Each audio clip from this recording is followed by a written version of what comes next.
지금 사도 바울이 감옥에 갇혀 있는 상황이라고 지난주에도 말씀을 드렸습니다만, 지금 이 감옥에 갇힌 바울이 그 암담하고 낙심된 그 현장에서도 이 삶과 죽음에 대하여 깊은 묵상을 하는 것을 볼 수가 있습니다. 그리고 그 상황에서 자기가 어떤 삶의 의미를 되새겨야 하는지 이런 것들을 점검하고 그것을 또 성도들에게 편지로 그렇게 마음을 전하는 이런 내용이 참 감동적으로 와닿았는데요. 저는 이런 내용을 담고 있는 이 본문 말씀을 묵상하다가 그 오스기니스가 쓴 책에 나오는 그 용어입니다. 이 소명이라는 책에 보면은 그 위대한 상승 그리고 또 위대한 하강 이런 그 용어가 나오는 것을 볼 수가 있는데요. 이 오스기니스가 말하는 위대한 상승이라는 게 뭐냐 하면은 이 위대한 상승이라는 건 이 시대의 흐름, 이 욕망을 따라서 하는 이 시대, 그래서 자기 성취, 또 자기 만족을 추구하는 인간의 본능, 인간의 욕구, 그리고 더 많은 것들을 소유하고자 하는 이런 인간의 욕구, 이런 것들을 묶어서 위대한 상승이다 이렇게 표현을 했는데요. 더 많이 얻고 더 높이 올라가고 더 큰 영향력을 미치려는 그 본능적인 욕망이라고 하여서 이것을 위대한 상승이다 이렇게 이름을 붙였는데, 오늘 오스기니스는 이것을 에로스의 길이다 이런 표현을 또 쓰는 것을 제가 봤습니다. 여기에 반해서 위대한 하강이란 것은 뭐냐 하면은 이런 위로 향하는 인간의 욕망이 아니라 사랑 때문에 낮아지는 삶, 이게 위대한 하강이다 이런 표현이 참 인상적이었습니다.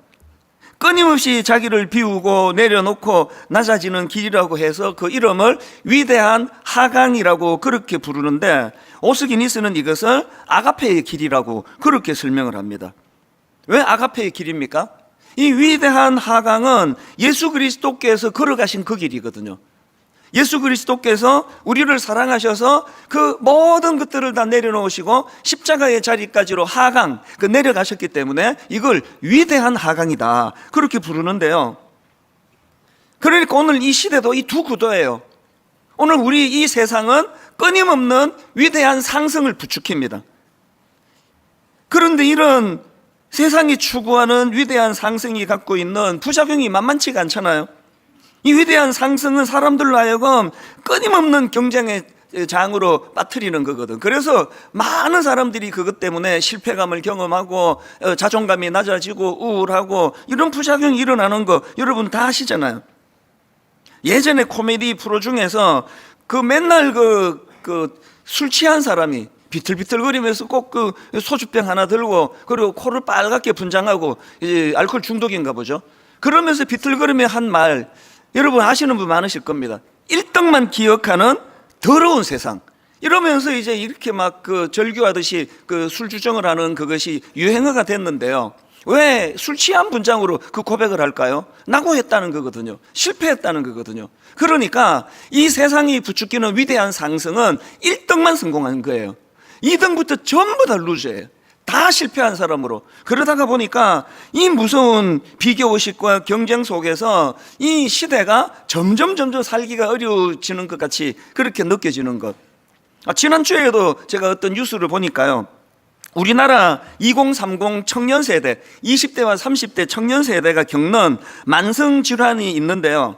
이 청년 세대가 겪는 만성질환 1위가 2004년도부터 그 3년 동안에는 간 질환이었대요. 이것도 참 희한합니다. 무슨 젊은 20대, 30대가 간 질환이 이게 만성질환 1위냐. 그런데 그 다음 3년인 그 해 조사를 해보니까 이 2030 청년 세대가 겪는 만성질환 1위가 고혈압으로 바뀌어졌다는 겁니다. 그랬는데요, 2020년부터 의외의 복병이 나타나서 1위를 차지했는데 그게 우울증입니다. 이 좀 더 구체적으로 말하면 2014년도에 11만 명이던 청년기 우울증 환자가 딱 10년 만에 36만 명, 225%가 증가했다는 겁니다. 그러니까 지금 이 위대한 상승을 부추기는 이 사회적인 분위기가 지금 이제 우리 모두를 병들게 하는데요. 지금 우리 현대인들은 이 몸보다 마음이 더 아픈 세상이 돼버렸습니다. 이게 희한한 거거든요. 뭐 70년대, 60년대 우리 윗대 어른들은 뭐 어깨도 쑤신다, 다리도 쑤신다. 그래갖고 뭐 두통, 치통, 생리통, 개보린 이런 것들이 이제 엄청 팔리고 그랬는데, 아니 세상이 지금은 몸보다 마음이 더 아픈 세상이 되어가고 있는 거 아닙니까? 그리고 한 가지 제가 마음이 아팠던 게요, 그 기사에서 이런 이야기를 합니다. 지금 세계적인 추세로 볼 때 이 우울증은 나이가 들수록 늘어나는 경향이 있대요. 그 세상 살기가 힘드니까 그게 좀 이해가 되는 거 아닙니까? 그런데 유독 우리나라만이 20대와 30대 젊은 층에서도 70대만큼 우울증을 겪는다는 겁니다. 아니 왜 우리나라 청년들은 이렇게 우울한 겁니까? 왜 우울증이 이렇게 급증합니까? 그게 오늘 우리가 기성세대가 만들어 놓은 이 그 비교와 경쟁을 조장하는 이런 문화 속에서 자라온 결과 때문은 혹시 아닙니까? 1등만 기억하는 더러운 세상인데 계속 우리 부모들도요, 부지불식간에 공부 열심히 하라는 동료, 그게 참 좋은 의도로 했지만 항상 이 우리가 세상의 이 구도에 익숙하니까 위대한 상승적인 구도로 말하잖아요. 너 좋은 대학 가야지, 좋은 데 취직을 하고, 월급 많이 받고 너 벤처 타야지. 너 그래갖고 어떡해. 이게 사실은 전부 그 위대한 상승의 영향을 받은 부모의 표현이거든요. 그러다 보니까 뭐 학교에 가서도, 학원에 가서도, 심지어 집에 와도 이 위대한 상승에 노출된 우리 어린아이부터 수많은 사람들이 그 경쟁 구도 속에 빠지다 보니까 1등만 기억하는 더러운 세상이라고. 그래서 많은 우리 2030 세대가 지금 마음이 병들어가고 있다. 이거 우리의 기성세대의 책임이라고 저는 느껴집니다. 그런데 하나님은 우리에게 위대한 상승, 이건 모델이 아니다. 지금 여러분 이 시대가 되어지는 것들을 그 결과를 놓고 보면은 세상이 우리를 부추기고 있는 이 모델이 우리 마음을 병들게 하는 모델이라는 걸 우리가 인식을 한다면, 이제 우리가 지금부터라도 이제 더 많이 얻고 더 높이 올라가고 더 큰 영향력을 미치고 더 큰 교회를 만들고 이런 구도로는 곤란하다는 겁니다. 성경에 보면은 이 위대한 하강의 삶을 묘사하는 데가 참 많은데요, 그 대표적인 성경 구절이 빌립보 2장에 나와 있습니다. 자, 5절부터 한번 보십시오. 너희 안에 이 마음을 품으라. 곧 그리스도 예수의 마음이니 그는 근본 하나님의 본체시나 하나님과 동등됨을 취할 것으로 여기지 아니하시고 오히려 자기를 비워 종의 형체를 가지사 사람들과 같이 되셨고 사람의 모양으로 나타나사 자기를 낮추시고 죽기까지 복종하셨으니 곧 십자가에 죽으심이라. 여러분 이 빌립보 2장 5절부터 8절 안에는 이 위대한 하강의 핵심이 다 담겨 있는 거거든요. 그리스도께서 본을 보여주신 게 위대한 하강이에요. 자신을 비우시는 겸손, 종의 형체를 취하신 낮아짐과 순종, 그리고 사랑으로 자신을 내어주신 희생, 이 전부가 다 위대한 하강이거든요. 근데 중요한 것은요, 예수님께서 본을 보여주신 이 위대한 하강의 동기가 사랑이라는 거예요. 사랑하셨기 때문에 낮아지셨고, 사랑하셨기 때문에 희생하셨고, 사랑하셨기 때문에 우리를 위하여 십자가로 내려가셨다. 사도 바울은요, 너 예수 믿나? 이 예수 그리스도의 이 위대한 하강의 정신을 너희들이 본받아야 된다. 그래서 빌립보스 2장 3절에 보니까 아무 일에든지 다툼이나 허영으로 하지 말고 오직 겸손한 마음으로 각각 자기보다 남을 낮게 여기고, 위대한 하강의 한 모습이에요. 자기보다 남을 낮게 여기는 것. 제가 이걸 우리 가정에 적용을 해야 돼요. 이 가정에 접목을 해야 합니다. 부부간에 문제가 많을수록 그 이혼 숙녀 얘기를 진짜 안 하려고 하는데, 이게 자꾸 그 너무 좋은 사례들이 보여요. 이혼을 앞두고 있는 사람들 부부의 공통점이 너무 많아요. 그 중에 두드러지는 게 책임 전가, 그리고 상대방 비하예요. 최근에도 보니까 이런 말을 막 달고 사는 남편이 나오더라고요. 자기 아내를 향해서 너까지 이렇게 감히, 아니 너까지 이렇게 감히, 막 본인은 막 굉장히 잘 갖추어서 이 아내보다도 막 훨씬 예쁘고 훨씬 매력적이고 훨씬 성격이 좋은 사람과 결혼할 수 있었는데 내가 나랑 결혼해 준 거 아니냐, 이 메시지에. 그래서 진짜 이렇게 달고 있더라고요. 너까지 이렇게 감히. 여러분, 그렇게 상대방 배우자 기를 죽이고 열등감에 빠뜨려서 당사자가 행복합니까? 위대한 하강으로 바울이 우리에게 가르쳐주는 지침 중에 하나가 나보다 남을 낮게 여기는 거예요. 요즘에 이 청년들이 참 결혼은 안 하잖아요. 우리 집 애들도 보니까 뭐 나이가 점점 많아지는데 결혼을 생각을 안 해요. 왜 이렇게 우리 청년들은 결혼을 안 하는가? 여러 요인을 생각하지만 이게 얘들이 보기에 우리 집이 별로 매력이 없어 보이나? 그런 생각도 해요.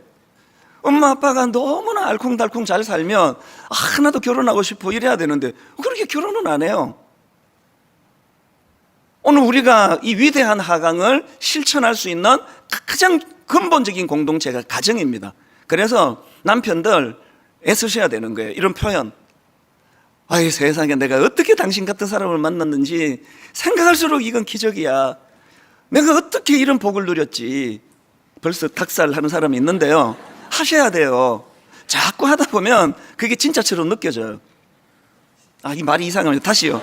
자꾸 하다 보면 느껴지는 게 아니라 은혜를 받고 그게 진심에서 나와서 자꾸 그런 표현을 해야 돼요. 우리 부인들도 하셔야 돼요. 야, 당신하고 살아가면서 참 내가 어떻게 당신을 만날 수 있었는지 하나님의 은혜라고 자꾸 하셔야 돼요. 저도 자꾸 합니다. 제 아내에게 자꾸 합니다. 야, 내가 어떻게 당신을 만났지? 사실 이건 진짜거든요. 내가 정말 어떻게 이런 아내를 만났을까? 하나님 앞에서 우리가 나보다 남을 낮게 여기는 거, 그리고 또 위대한 하강, 내가 더 희생하고 내가 더 손해보고 내가 더 아내를 위하여 헌신하는 이런 모습. 그래서 우리 예수 믿는 가정 안에서 부부가 서로 이런 모습을 어릴 때부터 애들이 아빠를 보면은 맨날 엄마가 그렇게 자격도 없는 나한테 그렇게 시집을 와서 내가 늘 고맙다 그러고 엄마는 또 아빠에 대해 또 그렇게 이야기하고 그런 가정에서 우리 자녀들이 참 가정에 대한 긍정적이고 건강한 그런 기대감을 갖게 되지 않을까요? 교회도 마찬가지입니다. 교회는요, 이 위대한 하강에 연습하는 실습장입니다. 다락방? 위대한 하강을 훈련하는 곳이에요. 우리 청년들이 교회로 돌아오게 할 수 있는 유일한 비결이 있다면 우리 어른들이 모두 은혜를 받아야 돼요. 그리고 교회만 오면은 바깥 세상에는 1등만 기억하는 그런 세상인데 교회에는 그런 걸로 사람을 평가하지 않고 무슨 대학 나온 걸로 사람을 평가하지 않고 어디 취직에 있는가 그런 걸로 사람을 평가하지 않고 그 존재만을 귀하게 여기고 서로 축복하고 그런 위대한 하강이 교회 안에서 구현돼야 되는 모습이라고 생각합니다.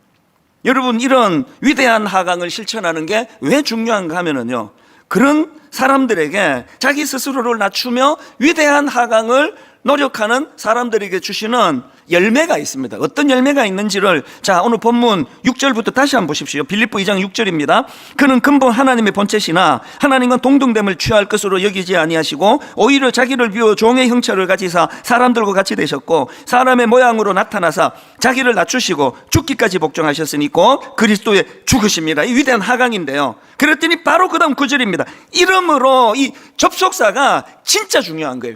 이름으로 하나님이 그를 지극히 높여 모든 이름 위에 뛰어난 이름을 주사 하늘에 있는 자들과 땅에 있는 자들과 땅 아래에 있는 자들과 모든 무릎을 예수의 이름에 꿇게 하시고 모든 입으로 예수 그리스도를 주라 시인하여 하나님 아버지께 영광을 돌리게 하셨느니라. 이게 기독교의 가장 중요한 핵심이에요. 위대한 하강을 통해 예수 그리스도가 끊임없이 낮아지시는 권리 포기의 자리로 가셨을 때 성부 하나님께서 그리스도를 위대한 자리로 올려주시는 이 원리, 이게 기독교의 핵심이라는 거죠. 그래서 여러분 묻고 싶어요. 우리 여기 모태신앙, 우리 장로님들, 또 우리 목사님, 또 저와 여러분에게 이 구절에 이름으로가 있습니까? 이름으로를 경험합니까? 내가 나를 낮추는 위대한 하강의 자리에 내려갈 때 하나님은 우리를 높여주신다는 걸 삶 속에서 이론이 아니라 실제로 이거 한번 경험해 보셨냐고요. 이름으로가 있습니까? 계속 우리는 세상의 영향을 받아서 위대한 상승,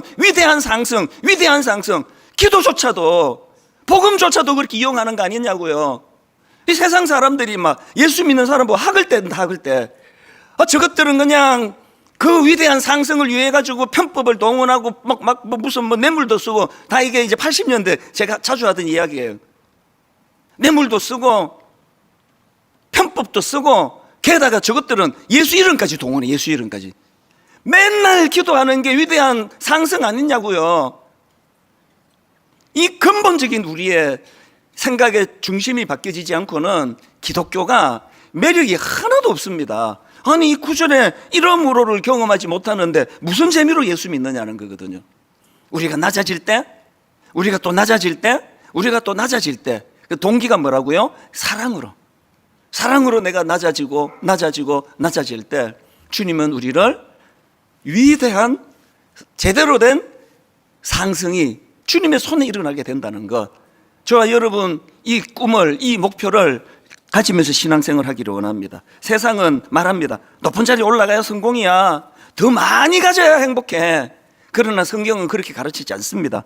마태복음 23장 12절, 누구든지 자기를 높이는 자는 낮아지고 누구든지 자기를 낮추는 자는 높아지리라. 이 하나님 나라의 역설, 이걸 맛보는 게 신앙의 매력이라는 거거든요. 오늘 본문에서도 사도 바울의 이 위대한 하강의 모습을 볼 수 있는데요, 놀라운 고백을 합니다. 바울이 지금 감옥에서 그 죽음과 삶 사이에서 지금 고뇌하고 있습니다. 얼마나 그 갈등이 깊은가 하니까, 자, 빌립보 1장 23절을 보십시오. 내가 그 둘 사이에 끼었대요. 이 죽음과 삶, 감옥이 얼마나 힘들면 이런 생각을 했겠나, 그런 상상도 해봅니다. 내가 그 둘 사이에 끼었으니 차라리 세상을 떠나서 그리스도와 함께 있는 것이 훨씬 더 좋은 일이라 그렇게 하고 싶으나 내가 육신으로 있는 것이 너희를 위하여 더 유익하리라. 너무 감동이 되는 거예요. 나 자신을 위해서라면 빨리 죽어서 주님 품에 주님과 함께 동거하는 것이 내게 유익하지만, 내가 왜 살려고 애쓰는지 아느냐? 내가 사는 것이 당신들에게 유익하기 때문이다. 제가 한 번씩 기도할 때 그런 기도를 드린다 그렇게 말씀드렸잖아요. 하나님, 오늘도 제가 호흡하는 이 일이, 이찬수 목사가 죽지 않고 살아있는 이 일이 누군가에게는 이것이 선물 같은 일이기를 원합니다. 제가 이 말씀을 묵상하는데 언젠가 제가 저희 어머니 돌아가시고 간증했던 기억이 있는데요, 어머니가 떠오르더라고요.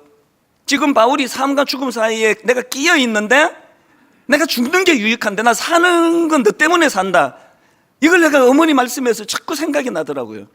저희 어머니도 연세가 드셔가시면서 99세에 돌아가셨으니까요.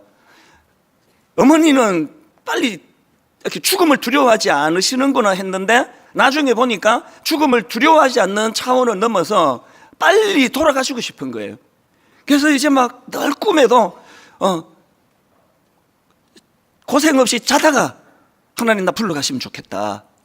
그래서 전에 한번 말씀드린 기억이 있습니다. 어머니 돌아가시기 딱 5개월 전에 한번 위기가 왔거든요. 그래서 이제 혼수 상태에 빠지고 이래서 막 앰뷸런스가 오고, 또 미국은 좀 그 911 이거 좀 호들갑스럽잖아요. 그래서 막 사람들이 막 엄청 들어오고 막 그러니까 이제 어머니가 그때 막 그렇게 정신을 놓고 계시다가 깨어나신 거예요. 딱 눈을 뜨시더니 얼굴이 확 펴지시면서 어디고? 천국이가. 그게 너무 기쁘신 거예요. 나 이제 드디어 죽었나? 어디고? 천국이가. 그게 어머니인데요. 또 한 번은요, 제가 여름에 어머니 찾아뵙고 그 요양병원에 계실 때 인사를 드리러 갔는데 한 분은 맥락 없이 갑자기 버럭 이런 소리를, 크게 소리를 내시더라고요. 나 그렇게 쉽게 안 죽는다.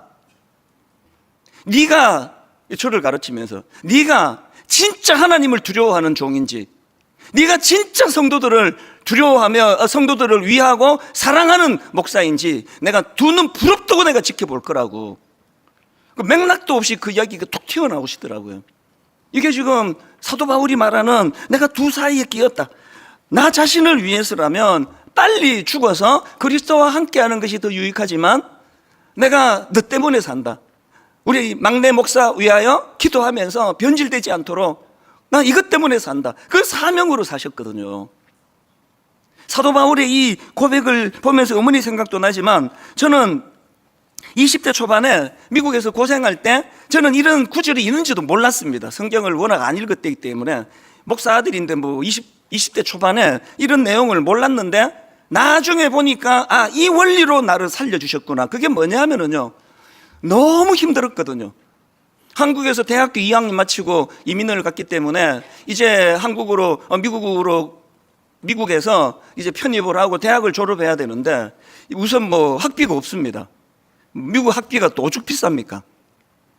그리고 영어를 못하기 때문에 막노동, 거의 몸으로 때우는 일을 해야 됐기 때문에 낮 동안에 풀타임으로 막노동하고 저녁에 야간학교를 다니니까 안 그래도 뭐 영어가 귀에 안 들어오는데 그냥 뭐 죽고 싶더라고요. 그냥 이래갖고 내가 어느 천년에 뭐 내가 4년제 대학에 편입을 하고 어느 천년에 내가 졸업을 하겠냐 그러니까 정말 우울했습니다.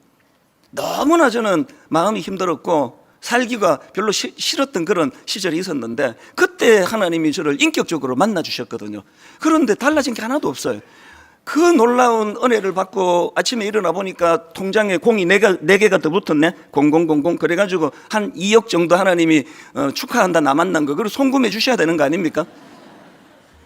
아니면 뭐 영어를 좀 하게 해주시든지.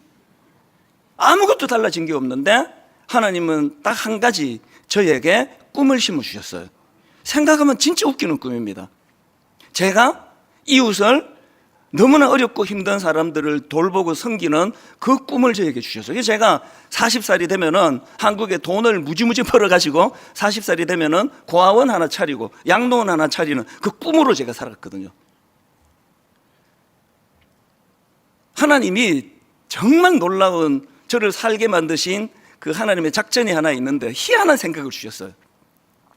대학을 졸업할 수 있는 그 가능성이 별로 없다 이런 생각을 하고 있을 때 너무 포기하고 싶었거든요. 주변 사람들도 이거 미국에 그거 대학 이런 거 따지지도 않는데 뭐하러 그렇게 대학 졸업하려고 그렇게 애쓰느냐고 바로 그냥 돈 벌면 된다고 그러니까 저도 엄청 흔들렸을 때 하나님께서 제 마음에 기발한 생각을 심어주셨어요. 제가 이제 만 40살이 돼서 한국에 돌아가서 고아원도 차리고 양로원도 차리고 내가 약한 이웃을 돌보는 일을 해야 되는데 지금 이 일이 힘들다고 내가 이거 포기해버리면 내가 그때 혜택을 누릴 사람들은 어떻게 되느냐. 여러분 이게 말이 되는 소리입니까? 그 사람들 때문에 내가 포기하면 안 된다. 그래서 제가 그때 만든 게 주사실이라니까요. 주님 사랑의 실천 모임. 그래가지고 이제 주사실을 만들어 우리 한국에 있는 선배들하고도 이런 일들을 늘 꿈꿔왔기 때문에 그래갖고는 행동 강령을 굉장히 잘 만들었습니다. 그리고는 이제 후배들, 유학생들 또 이민 우리 온 그 학교 다니는 친구들 다 모아가지고 이제 한 달에 20불씩 내라. 그래가지고 이제 주님 사랑 실천 모임 이거를 제가 만들었는데 얼마 안 가서 그 팀이 깨졌죠. 행동 강령은 엄청나게 좋은데 행동을 안 해요. 그 회비도 안 내고 이러니까. 그래서 그게 깨졌지만 저는 그게 실패라고 생각하지 않습니다. 하나님은 그 일을 통하여 저에게 오늘날까지로 축적하면서 여기까지 일하셨다고 저는 믿거든요. 고아원 하나, 양로원 하나 꿈을 꿨던 저에게 하나님은 분당 우리 교회를 통하여 놀라운 여러 가지 일들을 계획하고 계시고 지금도 또 일하고 있게 만드셨다는 거예요. 내가 포기할 수 없는 거, 내가 포기하면 누군가 나 때문에 혜택을 받아야 될 그 누군가가 손해보는 일이다. 이런 생각을 20대 초반에 하게 만드는 거, 이게 성령의 역사 아닙니까? 오늘 여러분 사도 바울이 가지고 있었던 감옥에서도 기쁨을 잃지 않았던 게 꿈이거든요. 본문에 보면은 바울이 가졌던 위대한 동력이 두 가지인데 첫 번째로 하나는 삶의 목적이 뚜렷했습니다. 그 삶의 목적은 그리스도가 존귀하게 되는 삶. 그래서 오늘 본문 빌립보 1장 20절 보십시오. 나의 간절한 기대와 소망을 따라 아무 일에든지 부끄러워하지 아니하고 지금도 전과 같이 온전히 담대하여 살든지 죽든지 내 몸에서 그리스도가 존귀하게 되게 하려 하느니 이는 내게 사는 것이 그리스도니 죽는 것도 유익함이라. 너무나 뚜렷한 삶의 목표가 있으니까 감옥에 가 있는 이건 별로 중요하지 않은 거예요. 그러니까 상처를 안 받는 거거든요. 그런가 하면 바울이 갖고 있던 두 번째 동력이 뭐냐? 자기 존재의 이유. 나는 누군가에게 유익을 주는 삶. 그래서 바울이 22절부터 다시 보십시오. 내가 그 둘 사이에 끼었으니 차라리 세상을 떠나서 그리스도와 함께 있는 것이 훨씬 더 좋은 일이라. 그렇게 하고 싶으나 내가 육신으로 있는 것이 너희를 위하여 더 유익하리라. 존재의 이유. 누군가에게 유익을 주는 삶. 이 두 가지가 사도 바울을 어떤 상황에서도 낙심하지 않게 만드는 그런 에너지를 제공했다고 한다면 저와 여러분에게도 이런 삶의 목적, 그리스도가 존귀하게 되는 삶, 존재의 이유, 누군가에게 유익을 주는 삶, 이런 꿈을 가지고 달려가는 믿음의 성도님들 되시기를 바랍니다.